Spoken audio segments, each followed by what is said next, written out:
اپنی جاگیر. تحریر ابو یحییٰ.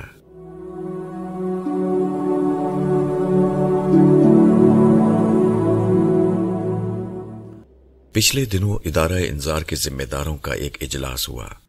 اس اجلاس میں اپنے رفقا سے میں نے یہ عرض کیا کہ میں نے یہ ادارہ ابو یحییٰ کے کاموں کے فروغ کے لیے نہیں بنایا. اس لیے اس ادارے کو میرے لیے نہیں بلکہ معاشرے میں سچے ایمان اور اس کے بنیادی تقاضے یعنی اعلیٰ اخلاقیات کے فروغ کے لیے کام کرنا چاہیے. ہمیں معقولیت، صبر، مثبت انداز فکر جیسی اقدار کے لیے کام کرنا چاہیے، نہ کہ کسی فرد یا شخصیت کے لیے. ایمان، اخلاق اور اعلیٰ اقدار کے فروغ کے لیے جو بھی کام کر رہا ہو، آپ بلا تعصب اس کا کام آگے پھیلائیں. اس لیے کہ بندہ مومن کی اصل وابستگی تو اللہ اور اس کے رسول سے ہونی چاہیے، نہ کہ کسی انسان سے. مذہبی اداروں اور تنظیموں کا یہ بنیادی المیہ ہے کہ ان کے دستور میں جو کچھ بھی لکھا ہے، عملی تربیت ایسی ہوتی ہے کہ لوگ عملاً کسی خاص شخصیت کے گرد ہی گھومتے رہتے ہیں. وہ شخصیت مر جاتی ہے تو اس کا تخلیق کردہ لٹریچر اور اسی کے مطابق ڈھلی ہوئی شخصیات اس کی جگہ لے لیتی ہیں. یہی چیزیں کچھ عرصے میں سخت قسم کے گروہی تعصبات اور نفرت و عداوات پھیلانے کا سبب بن جاتی ہیں. یہ سلسلہ اس وقت شروع ہوتا ہے جب کوئی بڑا عالم یا دائی کسی کام کا آغاز کرتا ہے. لوگ اس عالم اور اس کے کام سے متاثر ہو کر اس کے گرد جمع ہونا شروع ہو جاتے ہیں. یہ لوگ خود ہی نہیں آتے بلکہ اپنے ساتھ ہر طرح کا عملی اور مالی تعاون ساتھ لاتے ہیں. اب اس شخصیت، ادارے اور تنظیم کا مفاد اسی میں ہوتا ہے کہ جو لوگ آ گئے ہیں وہ کہیں اور نہ جائیں. یہ لوگ گویا اس فرد یا ادارے کی جاگیر ہوتے ہیں جسے ہر قیمت پر اپنے پاس رکھنا ضروری ہوتا ہے.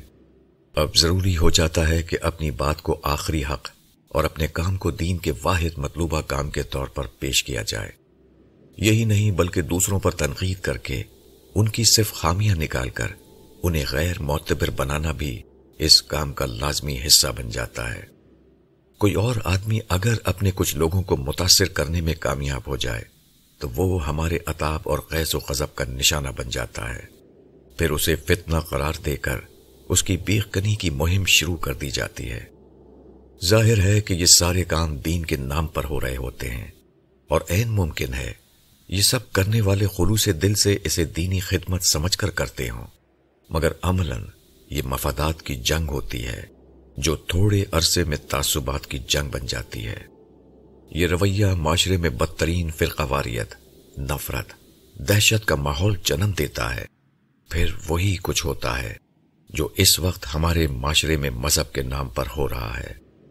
مگر یہ رویہ سب ایک غلط رویہ ہے.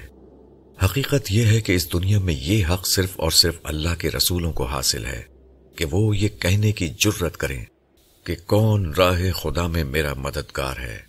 وہ یہ کہہ سکتے ہیں کہ ان کی ذات عین حق ہوتی ہے. باقی سارے لوگ عام انسان ہیں، وہ غیر معصوم ہیں، ان کی رائے غلط اور ہر فہم باطل ہو سکتا ہے. وہ یقیناً معاشرے میں کام کریں گے مگر اپنے کام اور نقطۂ نظر کو آخری حق کے طور پر پیش نہیں کر سکتے. وہ لوگوں میں اپنی بات بیان کریں گے مگر انہیں اس بات کی پوری اجازت دیں گے کہ وہ دوسروں کی چیزیں پڑھیں اور جس کی بات درست لگے اسے مان لیں.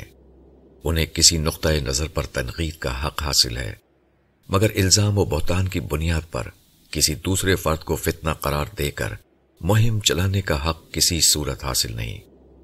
انہیں لوگوں کو ساتھ ملانے کا حق بلا شبہ ہے مگر انہیں اپنی جاگیر سمجھ کر ہر جائز و ناجائز طریقے سے اپنا ذہنی لونڈی غلام بنانے کا حق بالکل نہیں. یہ رویہ غلط ہے، غلط ہے، ہر حال میں غلط ہے. اگر کوئی عالم یہ جان بوجھ کر کر رہا ہے تو وہ بدترین مجرم ہے.